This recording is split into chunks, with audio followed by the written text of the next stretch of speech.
The last sermon of Prophet Muhammad, peace be upon him. This sermon was delivered on the 9th day of Dhul Hijjah 10a, 623 AD in the Urana valley of Mount Arafat in Mecca. It was the occasion of annual rites of Hajj. It is also known as the farewell pilgrimage. After praising and thanking Allah, the Prophet, peace be upon him, began with the words, O people! Lend me an attentive ear, for I know not whether after this year I shall ever be amongst you again. Therefore, listen carefully to what I am saying and take these words to those who could not be present here today, O people! Just as you regard this month, this day, this city as sacred, so regard the life and property of every Muslim a sacred trust. Return the goods entrusted to you to their rightful owners. Hurt no one so that no one may hurt you. Remember that you will indeed meet your Lord, and that He will indeed reckon your deeds. Allah has forbidden you to take usury, therefore all interest obligation shall henceforth be waived. Your capital is yours to keep.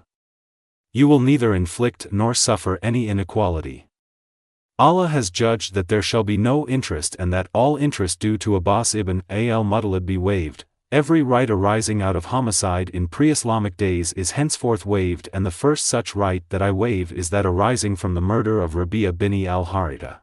Amen. The unbelievers indulge in tampering with the calendar in order to make permissible that which Allah forbade, and to prohibit what Allah has made permissible.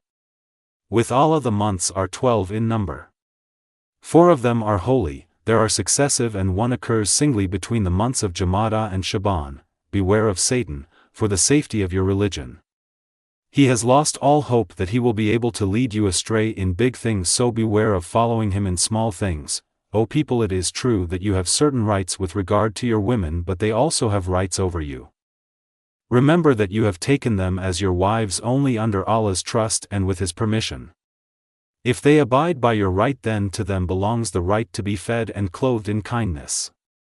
Do treat your women well and be kind to them, for they are your partners and committed helpers, and it is your right that they do not make friends with any one of whom you do not approve, as well never to be unchaste. O people! Listen to me in earnest, worship Allah, say your 5 daily prayers, fast during the month of Ramadan, and give your wealth in zakat. Perform Hajj if you can afford it. All mankind is from Adam and Eve. An Arab has no superiority over a non-Arab, nor a non-Arab has any superiority over an Arab. Also, a white has no superiority over a black, nor a black has any superiority over a white except by piety and good action. Learn that every Muslim is a brother to every Muslim, and that the Muslims constitute one brotherhood. Nothing shall be legitimate to a Muslim which belongs to a fellow Muslim unless it was given freely and willingly. Do not therefore do injustice to yourselves. Remember, one day you will meet Allah and answer your deeds, so beware. Do not astray from the path of righteousness after I am gone, O people.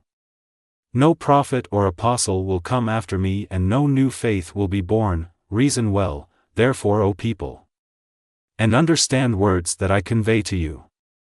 I leave behind me 2 things, the Quran and the Sunnah, and if you follow these you will never go astray. All those who listen to me shall pass on my words to others, and those to others again, and may the last ones understand my words better than those who listen to me directly. O Allah, be my witness, that I have conveyed your message to your people. As part of this sermon, the Prophet recited to them a revelation from Allah, which he had just received, and which completed the Quran. For it was the last passage to be revealed. This day the disbelievers despair of prevailing against you. This day have I perfected for you your religion and fulfilled my favor unto you, and it hath been my good pleasure to choose Islam for you as your religion.